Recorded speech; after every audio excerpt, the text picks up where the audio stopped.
Aujourd'hui, je reçois Razi Kanani, philosophe et islamologue. Avec elle, on a évoqué la culture et la religion musulmane, Mais c'est pour cela, personnellement, j'appelle à une réforme de l'islam. mais aussi la notion de voile pour la femme. Est-ce qu'une femme se sent totalement libre lorsqu'elle porte le voile? Le voile n'est pas une prescription islamique. Autrement dit, il n'est pas né, il n'est pas apparu avec l'arrivée de l'islam. Il existait avant. Bonne vidéo. Je vais commencer par vous montrer, comme je le fais dans chaque épisode, un extrait vidéo. Et à partir de cet extrait-là, je commencerai à vous poser des questions. Monsieur Fléché, Madame Fougère, Monsieur Mongaburu, Madame Olmos, Madame Confesson, Madame Martin, Madame Gidel, Madame Schumann, Madame Vous avez Kiel, déjà la liste? Madame Masson, Madame Petite Alonso, évidence, hein. Monsieur... Nous vous demandons de consulter les Grenoblois. Si vous êtes convaincu de votre vérité, vous devez la soumettre au débat. Le résultat est conforme à ce qui était prévu. C'est serré, ça passe. Donc voilà, nous on sait qu'on était à ce niveau-là, on sait qu'on avait une majorité. Et d'ailleurs, c'est dans notre charte le fait que quand on dépose une délibération, c'est pour qu'elle soit votée. Nous avons donc décidé. Donc, c'était le vote à la mairie de Grenoble pour le port du burkini dans les piscines. Est-ce que pour vous, cette décision, on peut considérer ça comme une victoire pour l'inclusion de la place des femmes et de l'islam en France ? Je pense déjà que vous m'aviez montré cette vidéo parce que j'ai écrit une lettre ouverte au maire de Grenoble, Éric Piolle. Et donc vous savez que ma position était... je ne suis pas d'accord avec monsieur Éric Piolle sur plusieurs points.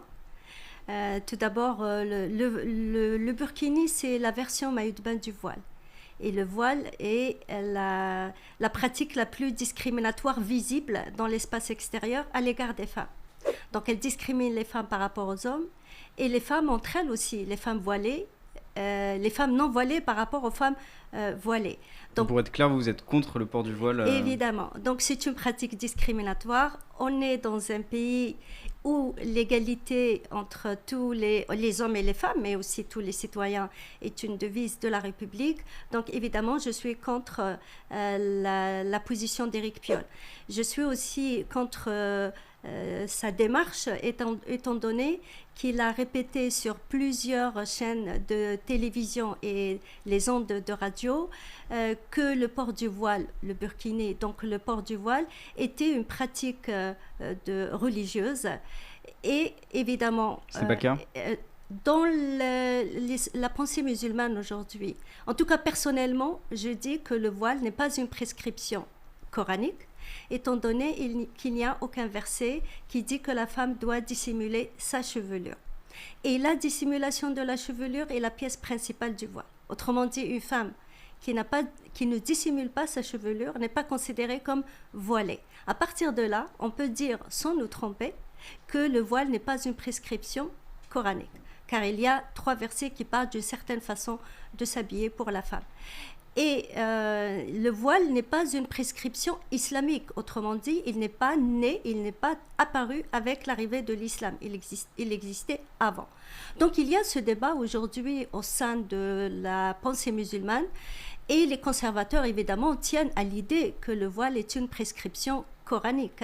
Donc le débat existe. Qu'un élu de la République comme Éric Piolle aille sur les chaînes de télé pour prendre position et dire que c'est une recommandation ou c'est une pratique religieuse, revient à dire qu'un élu de la République a pris position dans un débat théologique islamique, et encore il a pris position en faveur des conservateurs et de ceux qui disent que le voile est une prescription coranique.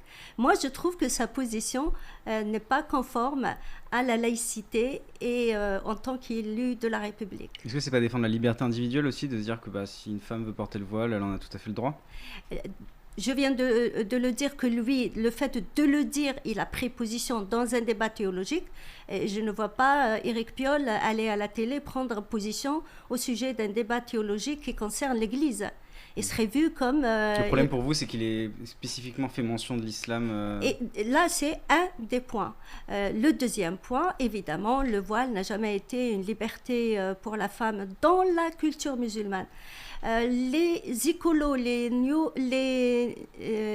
nouveaux féministes, le néo-féminisme en France, il extrait le voile islamique de son contexte théologique, culturel, historique, pour l'aborder d'une manière tout à fait en dehors de son contexte, ce qui nous donne une appréciation et un jugement totalement faussé.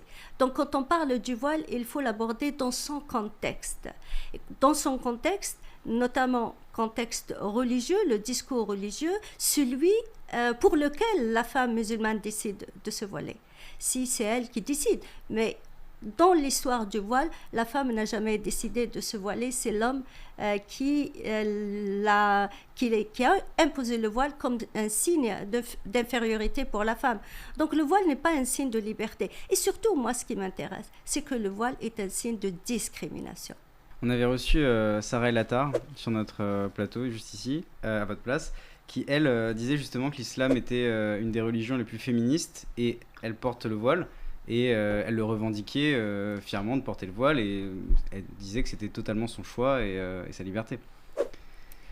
Et des femmes comme Sarah Latar, je veux dire, il y en a aujourd'hui plein en France qui ne sont pas imposées, leur mari ne leur impose pas. Je ne comprends pas comment ces femmes puissent dire que l'islam, en tout cas tel qu'il est conçu et pratiqué par les musulmans jusqu'à aujourd'hui, comment on peut dire que ils respectent les droits des femmes, étant donné, enfin l'égalité entre les hommes et les femmes, étant donné que les inégalités successorales existent dans le Coran. La polygamie existe dans le Coran. Il y a un verset qui dit que l'autorité revient à l'homme. Il y a un verset, et c'est dans le même verset, qui dit que la femme doit l'obéissance à son mari. Et si elle ne lui obéit pas, elle a le droit de la frapper. Bon, certains disent non, on peut les interpréter autrement. Donc l'idée du voile comme une pratique que la femme choisit elle-même de le porter n'existe pas en islam, dans le discours religieux, ni dans les sociétés musulmanes. C'est une religion qui est fondée sur l'obéissance de l'individu à la communauté, l'obéissance de la femme à la communauté et à son mari, l'obéissance du peuple à celui qui détient l'autorité religieuse ou l'autorité politique. Donc c'est une morale qui est fondée sur le principe de l'obéissance. Mais du coup, ce que vous êtes en train de dire, c'est un peu qu'il y a une incompatibilité entre la culture occidentale et la culture islamique. Est-ce qu'il y a une incompatibilité ? Est-ce que c'est possible aujourd'hui de pratiquer l'islam, de venir d'une culture islamique et de vivre en France ? Tout dépend de la personne elle-même. Tous les musulmans ne sont pas pratiquants. Et tous ceux qu'on appelle musulmans ne sont pas réellement des musulmans dans le sens croire à une religion qu'on appelle l'islam. Beaucoup d'entre eux ne sont musulmans que de culture. Et d'autres, ils ont la foi, donc ils croient en Dieu, ils croient que le prophète Mohammed est le prophète de Dieu, mais ils ne vont pas au-delà de la foi. Il y a d'autres qui sont dans la pratique. Donc tout dépend de la personne.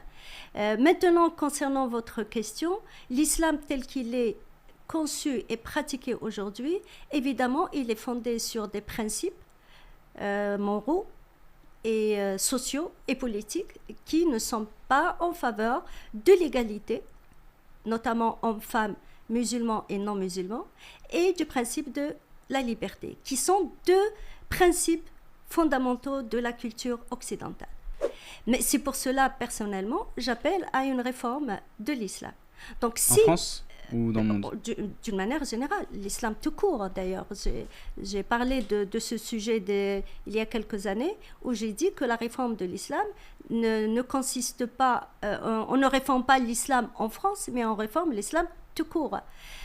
Donc la réforme de l'islam est nécessaire si on a envie que l'islam soit compatible avec les valeurs de la liberté et de l'égalité.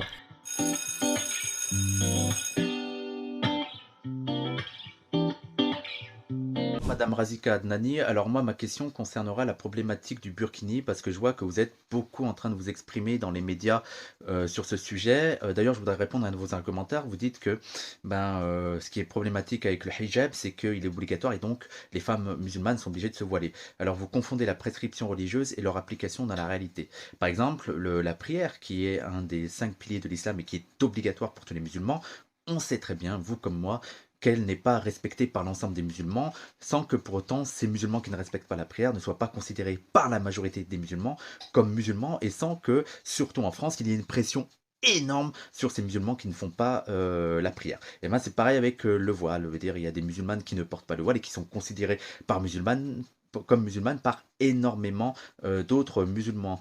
C'est parce que en fait c'est l'obligation si on veut devenir un musulman pieux. Bref, ça c'était une parenthèse, mais ma question est liée à cette parenthèse. C'est que quand je vois vos argumentaires, vous essayez de montrer pour interdire le burkini que ce n'est pas une prescription religieuse, que ce n'est pas obligatoire dans le vrai islam. Mais là, ça pose la question, est-ce que ce n'est pas vous qui est en train de contrevenir à la laïcité? Parce que la laïcité, ça implique que l'État n'a pas à interférer dans les questions religieuses, dans les questions théologiques. Savoir si le burkini ou si le hijab est obligatoire, c'est une question théologique et l'État n'a rien à dire dessus. L'État doit savoir si le port du voile, le port du burkini contrevient à la laïcité. Et là, c'est difficile à dire. Je veux dire, ça serait difficile que l'État dise que ça contrevient à la laïcité, parce que là, il est question de personnes qui ne sont pas agents de l'État, qui veulent se baigner avec un tissu sur la tête. Donc, il faut savoir si ces personnes qui veulent se baigner avec un tissu sur la tête, un tissu qui est adapté à la piscine, ça pourrait être un bonnet de bain, si ces personnes contreviennent à la laïcité. C'est ça la vraie question. Et la réponse, je pense qu'elle est non, mais j'attends d'avoir votre réponse et j'attends aussi d'avoir votre réponse sur la question, est-ce que vous n'êtes pas en train de contrevenir à la laïcité en essayant de montrer à l'État que le burkini n'est pas une prescription religieuse? Tout d'abord, que ce soit un homme qui intervient pour défendre le voile, c'est la preuve que la femme ne choisit pas de se voiler, que c'est l'homme qui l'oblige à se voiler. Et je l'ai dit plusieurs fois dans mes interventions, ce sont toujours les hommes qui sont les premiers à réagir pour défendre le voile. C'est la preuve que derrière toute femme voilée, il y a un homme. Et lui, c'est un homme qui est derrière toutes les femmes voilées qui l'écoutent au moins. Donc c'est ainsi que c'est dans toute l'histoire du voile. Il y a toujours un homme derrière les femmes qui portent le voile ou qui ont porté le voile. Le père, comme on appelle Saint Paul, c'était bien un homme qui a imposé le voile, le foulard aux femmes. Et même en islam, le prophète Mohammed est un homme. Et les religieux sont toujours des hommes. Les frères musulmans qui ont travaillé pour obliger les femmes musulmanes à reprendre le voile après l'avoir abandonné en grande partie, même si ce n'était pas toutes les femmes au début du XXe siècle, c'était aussi des hommes. Donc derrière toute femme voilée, je répète, il y a un homme. Ensuite, il parle de la laïcité et il dit que le fait que je parle de la laïcité, c'est une entrave, du voile, pardon, c'est une entrave à la laïcité. Je pense que moi, je ne suis pas un élu de la République ou une élue de la République. Donc, je parle du voile et j'ai le droit de parler de ce sujet. Et cela ne touche en rien le principe de la laïcité. Ensuite, je pense qu'il a posé la question pourquoi dire que le voile est une obligation alors qu'on n'oblige pas on n'oblige pas les musulmans à faire la prière. Je pense que c'est la question qu'il a posée. On n'oblige pas les hommes ou les musulmans à faire la prière, les hommes ou les femmes, mais n'empêche que le discours religieux, quand il parle de la prière, il dit que c'est une obligation religieuse. Exactement, comme le voile.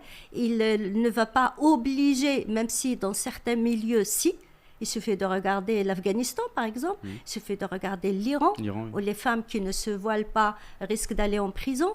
Il suffit d'aller dans certains quartiers en Algérie, au Maroc, où la femme ne peut pas sortir sans être voilée, bien qu'à Alger, il y a beaucoup de femmes, et dans les grandes villes, qui sortent et qui sans porter le voile.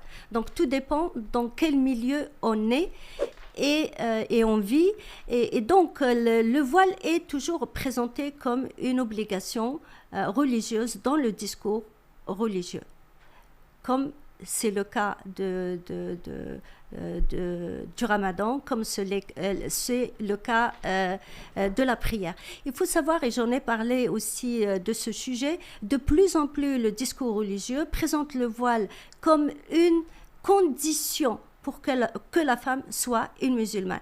Et là, j'ai dit qu'il y a même une déviation théologique grave, car dans le domaine théologique musulman, pour qu'une personne soit musulmane, il y a 5 piliers de la pratique de l'islam, où le voile ne fait pas partie de ces 5 piliers.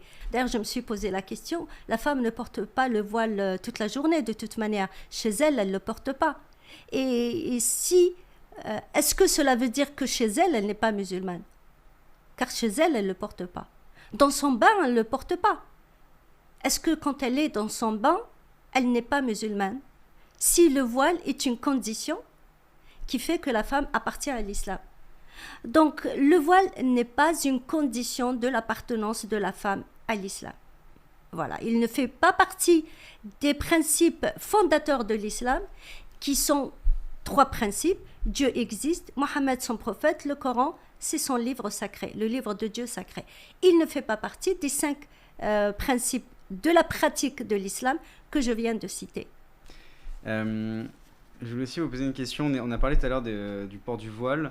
Je ne sais pas si vous avez vu récemment Diams, je ne sais pas si ça vous dit quelque chose, l'interview de Diams. Oui, j'ai entendu parler de cette interview. Ouais. Justement, qu'est-ce que vous diriez à Diams aujourd'hui, qui semble épanoui dans sa pratique de la religion, qui fait son interview voilée, qui dit être passé par des phases difficiles et que l'islam l'a sauvé? Est-ce que vous lui diriez, t'as tort de te voiler aujourd'hui? Vous savez combien de femmes j'ai connues dans ma vie qui m'ont dit qu'avec leur voile, elles étaient épanouies? Avant Diams, j'en ai connu beaucoup. Et j'en ai connu aussi beaucoup de ces femmes. Et quand on discute avec elles, et quand on cherche réellement à comprendre, on réalise que ce n'est pas vrai du tout. Car personnellement, je ne crois pas qu'une femme accepte facilement de se soumettre en situation d'infériorité, car le voile, il met la femme en situation d'infériorité par rapport à l'homme. Car le voile lui dit que son corps pose problème. Je ne pense pas qu'une femme est épanouie quand elle pense que son corps pose problème. Je ne pense pas qu'une femme est épanouie quand elle pense que l'homme qui est en face d'elle, il ne regarde que son corps. Que dès lors qu'elle ne cache pas ce corps, l'homme ne verra en elle que le corps. Je ne pense pas que cette femme est épanouie ou qu'elle puisse être épanouie. Très bien. Et enfin, est-ce que vous avez une phrase qui vous accompagne au quotidien, que vous souhaitez partager? Aujourd'hui, je dis tout simplement que l'humanité a réalisé ce pas énorme vers sa maturité. Il faut le préserver et ne pas faire de marche arrière vers peut-être une époque où l'égalité n'était pas du tout connue, où les êtres humains ne respectaient pas la liberté de l'autre. Il faut savoir que quand on vit en Occident et on se promène dans l'espace extérieur, on constate des comportements. Et quand on va dans un pays musulman et qu'on sort dehors et qu'on se promène, on constate aussi des comportements. Et on fait la comparaison. On réalise que l'humain a réalisé plus de maturité, en tout cas, dans ces sociétés qui respectent l'égalité et la liberté de tous. Merci beaucoup. Merci à vous. Cet épisode de Coureuil est terminé, j'espère qu'il vous a plu. Si c'est le cas, n'hésitez pas à vous abonner, à activer la petite cloche pour être notifié lorsqu'une prochaine vidéo sortira, à mettre un j'aime et à nous laisser votre avis en commentaire, ça nous intéresse. C'était Antonin pour Le Crayon, salut.